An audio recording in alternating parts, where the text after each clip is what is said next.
Good afternoon my most dear students. अभी आज NDA first 2021 का पेपर होके चुका है। मैथमेटिक्स का पेपर के कुछ क्वेश्चंस मुझे प्राप्त हुए हैं और पेपर मुझे आप 8954777199 नंबर पर व्हाट्सअप कर दें, जिससे कि मैं आपको इनका सॉल्यूशन दे सकूं। देखिए, पहला क्वेश्चन मेरे को प्राप्त हुआ है। ये क्वेश्चन है 1 + cot x - cosec x और 1 + tan x + sec x का मान क्या होगा। इन क्वेश्चंस को जैसे मैंने बताया था कि आप वैल्यू लेके भी कर सकते हैं। जैसे x = अगर इसमें आपको 45 लेना है तो 45 ले सकते हैं। cot 45 का मान होता है, आपको पता है 1, और cosec 45 का मान होता है √2। तो यहाँ से हमें प्राप्त होगा 2 - √2। सिमिलरली यहाँ से हमें प्राप्त होगा 2 + √2। और जब आप इसको सॉल्व करेंगे a + b a - b यानी कि a² - b², answer will be 2। तो अगर इस क्वेश्चन में x = 45 डिग्री ले लिया जाए और पूरे क्वेश्चन में रखा जाए तो इसका आंसर 2 आ जाएगा। देखिए स्क्रीन पर दूसरा क्वेश्चन। सिमिलरली ये क्वेश्चन है, यहाँ पर आप tan थीटा की कोई भी वैल्यू ले सकते हैं, 30 ले सकते हैं, 45 ले सकते हैं, कोई ऐसी वैल्यू जिस पर नॉट डिफाइंड ना हो। अगर मैं इस क्वेश्चन को देखता हूँ तो पाता हूँ कि अगर थीटा = 45 इसमें ले लिया जाए तो भी ये नॉट डिफाइंड है। एक बार आप इसको चेक कर लेना। तो 1 + 1 2/2 ये हमारा हुआ 1 माइनस यहाँ 45 लेने पर ये कितना हो जाएगा 1 - 1/2 यानी कि 0। तो आंसर विल बी 1। सिमिलरली अगला क्वेश्चन आपकी स्क्रीन के सामने, इसको भी वैल्यू लेके किया जा सकता है। इसमें x = 15 डिग्री लेके इसको कर सकते हैं। x = जब आप 15 डिग्री लेंगे तो ये cot 30 और cot 30 का मान होता है 1/cot 30 का मान होता है √3 और ये हो जाएगा cot 60 और cot 60 का मान होता है 1/√3। सिमिलरली ये cot 90 हो जाएगा, ये भी cot 90, तो इसका मान भी 0, इसका मान भी 0, यानी आंसर विल बी 1। अगर आप x = 15 डिग्री इस क्वेश्चन में रखेंगे तो आंसर आपका 1 आएगा। तो हियर आर द ऑप्शंस। यहाँ पर tan x = -3/4 दे रखा है और जैसा कि आप जानते हैं कि ट्रिग्नोमेट्रिक पाइथागोरियन जो ट्रिपलेट होती हैं और tan थीटा = होता है लंब बटे आधार यानी परपेंडिकुलर ओवर बेस। तो ये 3 दे रखा है, ये 4 दे रखा है, तो automatically it will be 5। And ये सेकंड क्वाड्रेंट में लाई करता है और सेकंड क्वाड्रेंट में आप जानते हैं all students to cinema, second quadrant में साइन पॉजिटिव होता है और कॉस क्या होता है नेगेटिव। तो साइन की यहां से वैल्यू निकालेंगे तो 3/5 और कॉस की वैल्यू निकालेंगे तो माइनस का 4/5। तो आंसर विल बी माइनस का 12/25। अगला क्वेश्चन आपकी स्क्रीन के सामने, इसको थोड़ा सा मैं बड़ा कर देता हूं। इसमें सीधी सी आपको cosec 210 की और sec 300 की वैल्यू पूछी है। आप जैसा कि जानते हैं कि cosec 210 की वैल्यू -2 होती है और sec 300 की वैल्यू 2 होती है। तो answer will be -4। Sidhi value पूछी है, आप इसकी वैल्यू निकाल सकते हैं। नेक्स्ट इज tan 31, tan 33 और अप टू tan 59। जैसा कि आप जानते हैं कि tan 31 है और tan 59 को हम cot 31 लिख सकते हैं या फिर tan 57 को हम cot 33 लिख सकते हैं। तो इसी तरीके से जब हम इन सबको लिखते जाएंगे तो आप जानते हैं tan 31 और cot 31 1 हो जाएगा, tan 33 cot 33 1 हो जाएगा, हेंस आंसर विल बी 1। अगला देखिए, ये क्वेश्चन आप स्क्रीन के सामने है। सीधा सा फॉर्मूला है a + b a - b a² - b² होता है। तो sin² 24 माइनस cos² 66 और आप जानते हैं कि sin 90 - थीटा क्या होता है cos थीटा और cos 90 - थीटा होता है sin थीटा। तो cos² 66 को उसी फॉर्मूले से हम sin² 24 माइनस इसको भी sin² 24 लिखा जा सकता है। Answer will be 0। एक क्वेश्चन ये पूछा गया था जिसमें कि इसकी रेडियस 1 दे रखी है, ये इसकी कॉर्ड है, कॉर्ड की लंबाई पूछी है। देखिए, अगर ये इसकी रेडियस है ट्रायंगल की और ये 120 डिग्री दे रखा है तो ट्रायंगल के तीनों कोणों का योग 180 होता है। और अगर ये r है और ये r है तो ये वाला एंगल इस वाले एंगल के बराबर होगा, यानी कि ये दोनों एंगल बराबर होंगे और इनका योग कितना है 60। तो ये एंगल भी 30 डिग्री का हो जाएगा और ये एंगल भी 30 डिग्री का हो जाएगा। अब आप किसी भी ट्रायंगल में जानते हैं साइन रूल हम लगा सकते हैं और साइन रूल कहता है कि अगर ये कैपिटल ए, कैपिटल बी और कैपिटल सी किसी त्रिभुज के कोण हैं और स्मॉल ए, स्मॉल बी और स्मॉल सी इसकी साइड्स को इंगित करता है, तो आप जानते हैं कि sine A upon A is equals to sine B upon B is equals to sine C upon C होता है। यहां से मैं कह सकता हूं इस ट्रायंगल को आप ए बी सी अगर मान लें तो मैं कह सकता हूं कि साइन 120 ओवर इसके सामने वाली साइड x है is equals to sine 30 over इसके सामने वाली साइड कितनी है 1 है, और हमें x की वैल्यू निकालनी है, तो x की वैल्यू यहां से निकल के आ जाएगी। अगला क्वेश्चन ये दे रखा है, मैं शायद इसको डिस्कस पहले भी कर चुका हूं कि यहाँ पर x इज इक्वल्स टू 45 ले लीजिए, आपका काम चल जाएगा, बिकॉज 45 पर ये 1 होता है, ये √2 होता है, तो ये हो जाएगा 2 माइनस √2 और ये हो जाएगा 2 प्लस √2। ए स्क्वायर माइनस बी स्क्वायर का फॉर्मूला लगाएंगे तो answer will be 2। I think ये भी ऊपर डिस्कस हो चुका है। अगला क्वेश्चन दिया गया था, interior angle of a rectangular octagon of length 2 centimetre. एक रेगुलर ऑक्टागन है, यानी कि ऑक्टागन का मतलब अष्टभुज है। मैंने आपको पॉलीगन यानी बहुभुज के बारे में बताया है, किसी भी बहुभुज के अंतः कोणों का योग n-2 इंटू 180 डिग्री होता है। बहुभुज के संदर्भ में मैंने बहुत सारी आपको बात बताई थी। त्रिभुज एक ऐसा बहुभुज है जिसकी नंबर ऑफ साइड सबसे कम है, तो त्रिभुज के 3 साइड होती हैं, तो इसीलिए इसके अंतः कोणों का योग 180 होता है। चतुर्भुज की 4 भुजाएं होती हैं, इसीलिए इसका अगर आप इस फॉर्मूले में n बराबर 4 रखेंगे तो 360 आएगा। सिमिलरली सर्कल भी एक पॉलीगन है जिसकी साइड इन्फिनिटी होती है। रेक्टेंगुलर ऑक्टागन का मतलब है अष्टभुज, अष्टभुज का मतलब जिसमें 8 भुजाएं हो, तो n बराबर 8 रखेंगे, तो n बराबर 8 रखेंगे तो हमारे पास यहां से देखिए क्या आ जाएगा 6 इंटू 180 डिग्री, यानी अष्टभुज के सारे कोणों का योग आ जाएगा।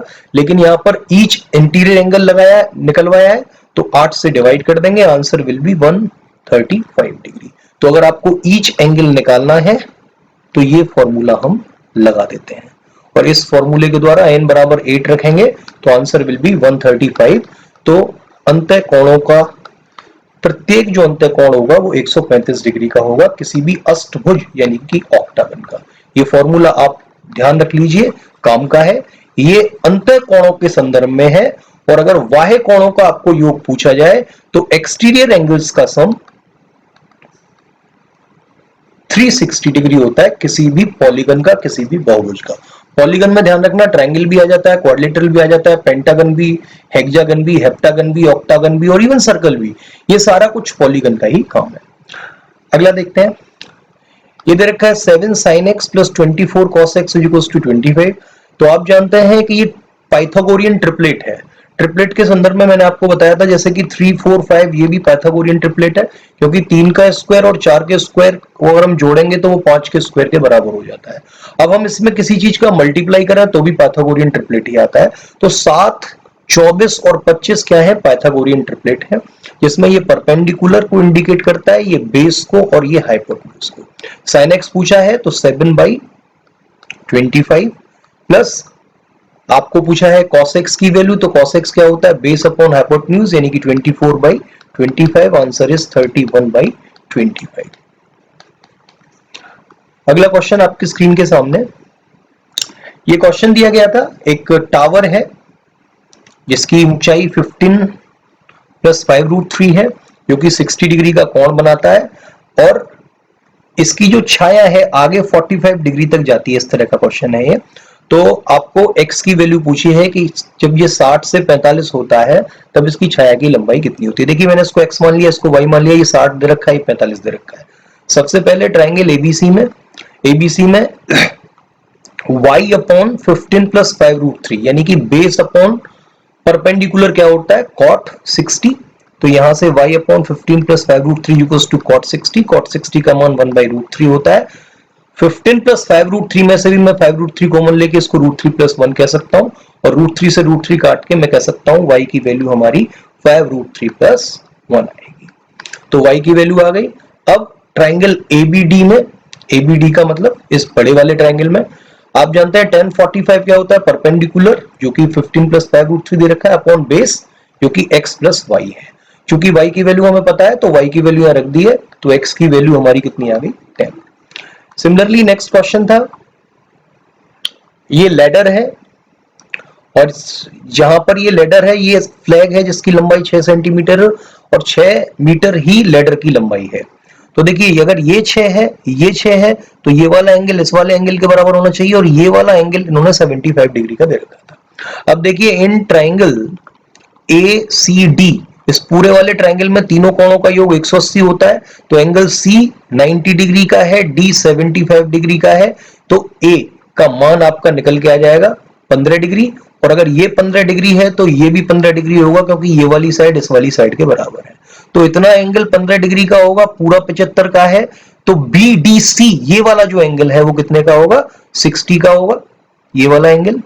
और जब 60 का होगा तो BCD ट्रायंगल में BC यानी कि परपेंडिकुलर अपॉन हाइपोटेन्यूज 6 sin 60, और sin 60 की वैल्यू √3/2 होती है, तो BC का मान आ गया 3√3।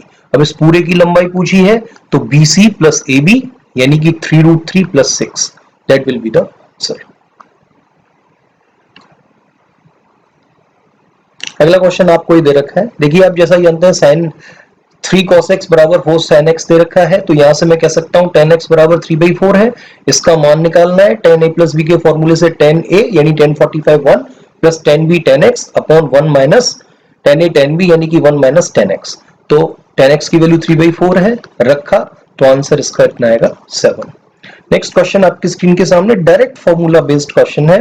मैं जैसा कि आपसे कह चुका हूं कि 50 क्वेश्चन अगर आपने राइट किए हैं तो उसका कट ऑफ क्लियर हो जाएगा, लेकिन पेपर को देखते हुए ऐसा लगता है कि 100 प्लस क्वेश्चन कोई भी एवरेज बच्चा इजीली इसके क्रैक कर सकता था, और पेपर सिंपल है, इसीलिए to be very frank cut off ऊपर जा सकता है। कट ऑफ कितना जाएगा इसके बारे में मैंने एक वीडियो बनाया है, आप उसको देखिएगा, एनालाइज कीजिएगा और शेयर कीजिएगा। इसमें इधर रखा है कि ये कंडीशन कब होती है, तो आप जानते हैं x belongs to all real numbers और -1 और 1 नहीं होना चाहिए क्योंकि ये नॉट डिफाइंड हो जाता है। अगला आपको दे रखा है कि अगर tan a बराबर 1/7 है तो cos 2a का मान क्या होगा। cos 2a के बारे में जानते हैं, ये 1 minus tan square upon 1 plus tan square होता है। tan a का मान 1/7 दे रखा है, तो रखेंगे तो आंसर आ जाएगा 1 माइनस 1/49 अपॉन 1 प्लस 1/49 यानी कि 24/25। अगला क्वेश्चन, इसमें साइड्स दे रखी है mn और √m² plus n² plus mb। ये किसी ट्राइंगल की साइड्स दे रखी हैं, तो इसके एक्यूट एंगल्स यानी कि न्यून कोणों का सम बताया है। तो आप जानते हैं कि √m² plus n² plus mn ये इसमें सबसे बड़ी भुजा होगी, और सबसे बड़ी भुजा होगी तो इसका मतलब ऑब्ट्यूज एंगल यही होगा। तो अगर मैं इस C एंगल को निकालना चाहूं cos C को, तो आप जानते हैं कोसाइन रूल के अनुसार a² plus b² minus c² upon 2ab होता है। तो देखिए a² का मतलब m का स्क्वायर, b² का मतलब n का स्क्वायर, माइनस इसमें से अंडर रूट हट जाएगा तो माइनस का m² माइनस का, इसमें से अंडर रूट हट जाएगा तो माइनस का m² माइनस का n² माइनस mn होगा। तो यहां से माइनस का 1/2 यानी cos C की वैल्यू 1/120 डिग्री आ गई। और जब एक एंगल 120 डिग्री का है तो बाकी के बचे कुछ एंगल्स का सम जो होगा वो 60 डिग्री का होगा।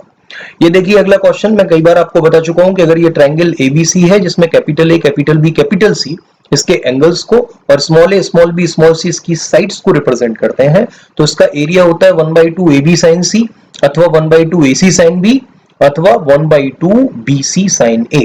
तो इसमें दे रखा था C = 4, A = 10 और एंगल B = 30 डिग्री। तो 1/2 AC sin B से हम एरिया निकाल सकते हैं। 1/2 A की वैल्यू 10, C की वैल्यू 4, sin 30 इसकी वैल्यू 1/2, तो 10 स्क्वायर यूनिट्स इसका एरिया आ जाएगा। अगला क्वेश्चन था sin 2x plus cos 2x, इसकी मैक्सिमम वैल्यू क्या होगी। तो आप 2 से गुणा कर दें, 2 से भाग कर दें, तो ये फॉर्मूला बन जाएगा sin 4x का, और आप जानते हैं कि sin में मैक्सिमम वैल्यू 1 होती है, तो इसकी मैक्सिमम वैल्यू 1/2 आएगी। That will be the answer. तो ध्यान रखना बच्चों, इसमें 80 प्लस स्कोर करना कोई बड़ी बात नहीं थी। तो मैंने बार बार आपको कहा कि ऐसा सिंपल पेपर कभी भी एनडीए के इतिहास में नहीं आया जहां पर डायरेक्ट बेस्ड क्वेश्चंस पूछे गए हों, और सारे के सारे अगर आप प्रीवियस ईयर्स लगा के गए हैं तो मैं नहीं समझता कि आप एक भी क्वेश्चन इसमें छोड़ दें। तो सारा की सारा एनडीए जैसा कि अब तक होता रहा था प्रीवियस ईयर्स के बेसिस पर ही आता है। तो एटलीस्ट आप 10-12 साल के पेपर लगा लें तो it is very easy to crack this test. और जहां तक मैथमेटिक्स सेक्शन की सवाल है, क्वेश्चंस रिपीट होते हैं हूबहू, जो कि हुए भी हैं। तो आप अगर एक बार प्रीवियस ईयर्स जो बच्चे पेपर करके गए हैं, तो मैं नहीं समझता कि उनको कहीं इस पेपर में दिक्कत आई होगी। कुछ और क्वेश्चंस के साथ अगले सेशन में मैं आऊंगा। तब तक आप इस वीडियो को शेयर करिए, लाइक कीजिए, हमारे चैनल को सब्सक्राइब करें। धन्यवाद।